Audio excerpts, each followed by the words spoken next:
Buenas noches familia, 29 de octubre de 2023, vámonos con el análisis nocturno y ya como mañana ya empieza la semana y abren los mercados que no son el mercado de las criptomonedas, pues obviamente lo que vamos a hacer esta noche es refrescar un poquito la memoria y ver lo que ocurrió la semana pasada en algunos activos como el oro, algún índice, petróleo, gas natural, etcétera. Y bueno, pues vamos a empezar con el oro mismo que tenemos aquí enfrente. Y bueno, pues recordad, básicamente lo que pasó el viernes por la noche es que cerramos por encima de los $2.000.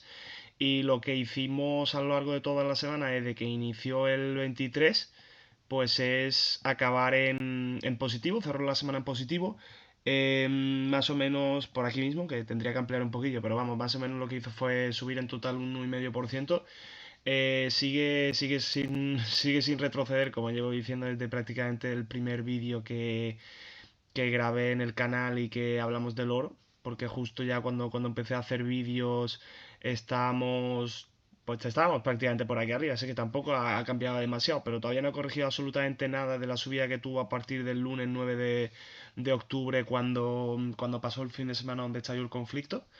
Y bueno, en principio, obviamente, pues desde el punto de vista del análisis técnico, siempre son impulsos, retrocesos que o van al alza o van a la baja o se quedan consolidando, pero en cualquier caso el mercado se basa en impulsos y retrocesos.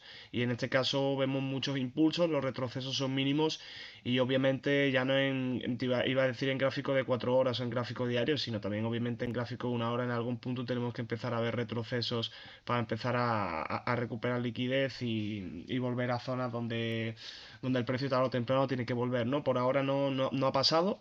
No sabremos si pasará esta semana. Lo mismo tenemos como catalizador el viernes, que ya sabéis que los primeros viernes de cada mes son las noticias más fuertes a nivel de volatilidad. Normalmente suele ser esas, a no ser que la Reserva Federal haga un comunicado o suban tasas de interés, etcétera, lo cual obviamente no es tan frecuente, aunque estas noticias se den una vez al mes, que son los primeros viernes de cada mes, dentro de lo que cabe es mucho más frecuente que hable la Reserva Federal para subir tasas de interés, que eso no suele ocurrir mucho.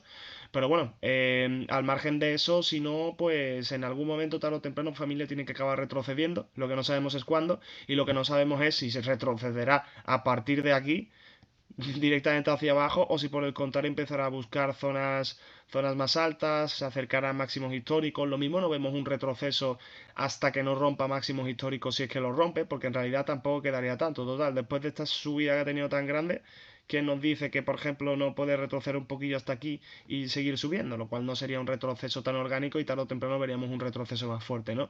Pero bueno, eso ya lo iremos viendo a lo largo de toda la semana. Ya mismo abrirá el mercado del oro en 1 hora y media. Ahora mismo, cuando estoy grabando este vídeo, son las 10:26. En poquito más de 1 hora y media abrirá el mercado, así que ya mañana por la mañana veremos cómo se ha comportado las primeras horas, que no son de mucha volatilidad, pero bueno, por lo menos ya el mercado estará en movimiento. Así que en el oro eso, familia. Cerramos, como digo, por encima de los $2.000. Vamos a ver cuánto los aguanta. Vamos a ver esta semana si al final retrocede o si por lo tanto, o si por el contrario sube. Y estaremos analizándolo porque el oro es un par que es un activo que vemos todos los días. La plata pues cerró con un 1,30% al alza el viernes, está por encima de los $23 la onza. La plata obviamente no ha tenido un recorrido tan alcista como el oro. Sí que es cierto que ha subido un montón. La corrección ha sido mayor, porque veníamos subiendo desde el lunes 9 que hacemos por paralelismo con el oro. Subió y ha retrocedido. Bueno, no termina de ser un retroceso tan orgánico si nos fijamos desde aquí abajo del todo, pero oye, es un retroceso mucho más profundo del que ha pegado el oro. Por lo tanto, la plaza sí que es cierto que desde el punto de vista técnico, pues podríamos decir que, hombre, si bien no es una corrección tan alta y sobre todo han sido mechazos, pero sí que es una corrección un poquito más fuerte y un poquito más orgánica de cara a una nueva subida. Pero bueno, ya sabéis que en el trading tampoco tiene que corregir X porcentaje para seguir subiendo o seguir bajando. Y más teniendo en cuenta que este tipo de activos suelen actuar como valor refugio, sobre todo el oro. Pero bueno, tampoco, como digo, hay mucho que decir. Desde el 23 sí que es cierto que la plata, desde que abrió el mercado el lunes 23 la semana pasada, la abrió desde esta zona y la plata en términos semanales sí que ha bajado un 0,43%. O sea, en términos generales, de hecho ha bajado bastante más, pero bueno, a lo largo del viernes lo recuperó. Así que fijaos cómo son las cosas, que en términos semanales la plata cerra negativo y el oro cerra en positivo, lo que le da un punto mayor de valor al oro en términos de, como digo, de mantener poder adquisitivo, de su carácter de valor refugio, ¿no? La plata sí lo tiene, pero no tanto. Como digo, la plata tiene sobre todo muchos usos industriales, móviles, electrónica en general y un montón de cosas diferentes. El oro no tanto, pero mayormente es, pues eso, un valor refugio, piedras preciosas, etcétera, etcétera, etcétera. Metal precioso. Entonces, bueno, vamos a avanzar ya del oro y la plata, vamos a meternos en algún índice, por ejemplo el Nasdaq. El Nasdaq cerró el viernes el positivo, a diferencia de los otros dos. En una horita y media también abre el mercado de los índices, por supuesto. Y bueno, pues lo que tenemos es una bajada pues bastante importante en términos semanales, una bajada de casi un 3%, a pesar de que el viernes acabó en positivo. Bueno, en general la semana estuvo mal. Vamos a ver esta semana que viene con mucha volatilidad, sobre todo el viernes, a ver cómo le afecta al Nasdaq los datos que se den a nivel fundamentales en Estados Unidos. Pero venimos obviamente en una marcada tendencia bajista desde hace medio mes y todavía el Nasdaq no ha conseguido salir de ella. Hemos roto mínimos relativos muy importantes que teníamos en esta zona de aquí. Teníamos esos mínimos que no veíamos por ser ventajistas y coger este punto en vez de coger este de aquí, desde el 8 de junio. Es decir, prácticamente 5 meses que no veíamos al Nasdaq en el punto en el que está ahora. Veníamos formando un canal a lo largo de estos últimos meses que estaba respetando bastante bien. Por aquí el canal también se estaba formando a la paja, lo ha roto y en principio pues no se ha terminado de apoyar, pero oye, lo mismo ya directamente desde aquí a lo largo de la semana vemos cómo sigue cayendo. Lo estaremos analizando, a pesar de que de vez en cuando hablamos según el día, a lo mejor del US30, del SP500, para no hablar siempre del mismo índice. Pero bueno, en general los tres se han comportado así. Ese es el único que ha subido, pero si nos vamos, por ejemplo, al US30, la caída es muchísimo mayor. Entonces, bueno, sería el mismo análisis en los tres activos, simplemente a lo mejor que habría que mirar un poquito a ver dónde está la liquidez de cada uno de ellos para ir haciendo compras, quien quiera comprar, porque tarde o temprano, al igual que baja mucho, pues en algún momento tiene que subir, aunque solo sea un retroceso, pero se puede aprovechar ese retroceso metiéndote en velas con un intervalo de tiempo menos, ¿no? Pero tampoco, como que no quiero hacer análisis, no quiero hacer el mismo análisis en los tres activos, porque los tres activos se han comportado prácticamente igual a lo largo de la semana. Pues bueno, yo creo que con los índices ya tenemos suficiente con lo que hemos visto. Así que vamos a pasar, por ejemplo, al gas natural. Recordad el gas natural que estuvimos hablando de la teoría del gap de continuación, que ya no es un gap de continuación porque ya no, porque se ha metido en territorio de gap. Un gap de continuación se caracteriza porque en el momento en el que se da no vuelve a zonas de ese gap, valga la redundancia, hasta que no pasan muchas semanas o muchos meses, como tuvimos los gaps de Bitcoin, e incluso tenemos gaps en Bitcoin en zonas de 12.000, zonas de 8.000 que todavía no ha cerrado. Eso sí es un gap de continuación porque pasan años en este caso y todavía no lo cierra, ¿no?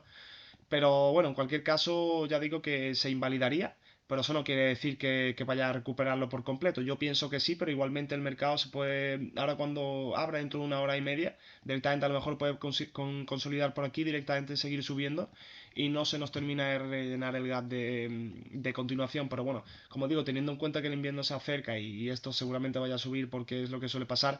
Si lo rellena, lo tendría que rellenar muy pronto. Ya mismo nos metemos en noviembre, empieza el frío. Hace poco ha habido el cambio horario, por lo tanto, técnicamente, pues, entre comillas, es más frío lo que tenemos.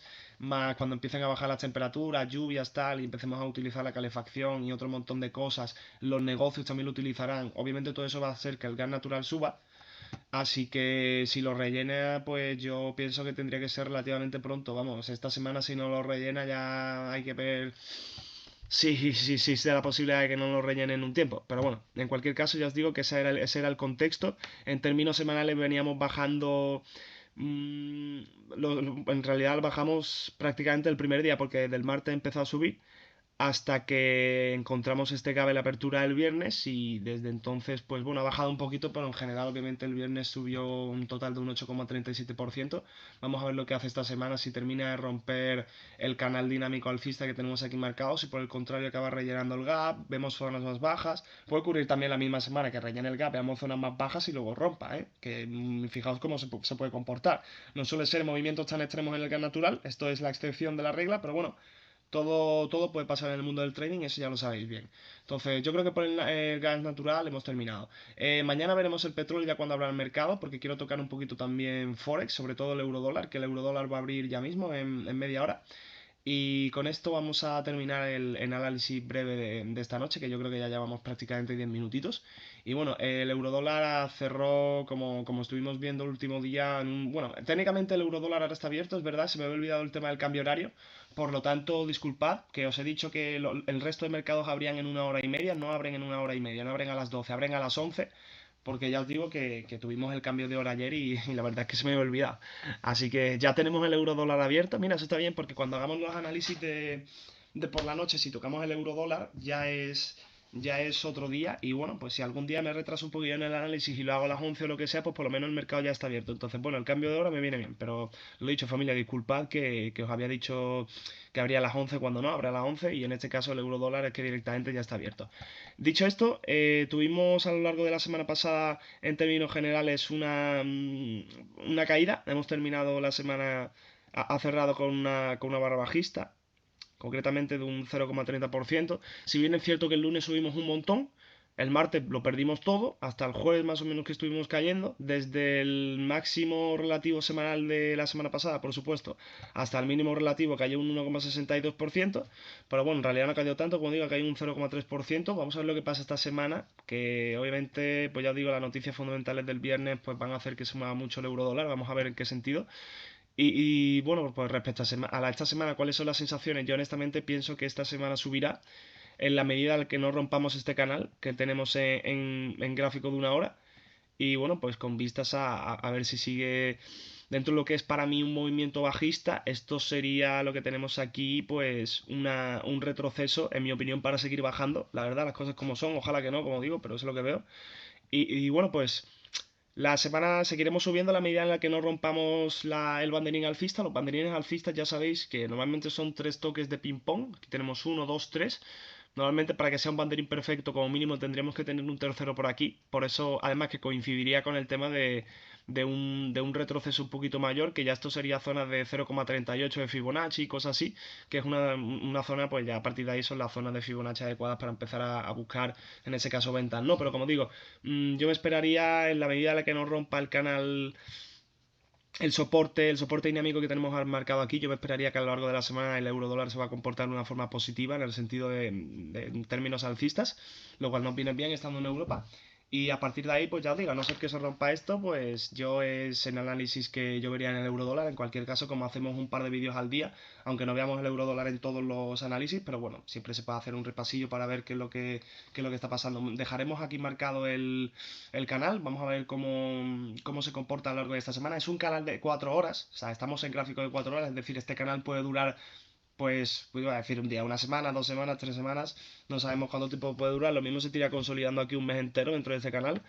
Pero bueno, en cualquier caso yo lo voy a dejar marcado y vamos a ver cómo se comporta el precio, porque ahora mismo está encerrado en este canal. Y por supuesto siempre buscando en temporalidades de 5 minutos, de 15 minutos, oportunidades de entrada a mercado, ¿no? Pero ya digo, para mí la semana vendría siendo un poco alcista a la medida en que no rompamos el canal. Así que nada, familia, mañana seguimos actualizando, mañana veremos petróleo, mañana veremos también alguna cripto seguramente, veremos también otro índice que no hemos tocado hoy, por ejemplo el S&P 500. Y como siempre será a las 6:30, 7 de la mañana, cosas así. Así que hasta entonces, pues nada, espero que hayáis tenido una buena semana, que hayáis pasado un buen domingo y que iniciéis la semana lo mejor posible. Así que quien quiera, pues nos vemos dentro de unas horitas. Buenas noches y hasta mañana, familia.